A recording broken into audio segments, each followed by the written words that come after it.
येथील मार्कंडेय दिंडी संस्था संचलित संत ज्ञानेश्वर मंदिर पद्मनगर कर्णिकनगरजवळ यांच्याकडून 70 वर्षापासून आळंदीत 7 दिवस अखंड हरिनाम सप्ताहाचे आयोजन करण्यात येत आहे।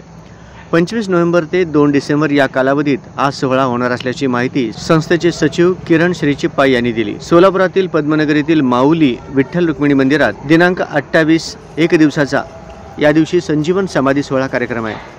आळंदीत होणाऱ्या सप्ताहात दररोज पहाटे 4 ते 6 काकडा आरती, 6:30 ते 8:30 पारायण, 10 ते 12 प्रवचन, 5 ते 6 हरिपाठ, 6 ते 7 संत ज्ञानेश्वर महाराज यांच्यावर प्रवचन, 7 ते 9 हरिकीर्तन होणार आहे। याशिवाय आळंदीत दिनांक 28 रोजी माऊलींचा संजीवन समाधी सोहळ्यानिमित्त सकाळी 10 ते 12 या वेळेत गणेश महाराज कुलकुंटवार ठाणे यांचे गुलाल कीर्तन आहे। सोलापुरातील मंदिरात माऊली महाराज बचुटे यांचे गुलाल कीर्तन आहे। सकाळी गीता पारायण, हरिपाठ व दुपारी 12:30 नंतर महाप्रसाद आहे।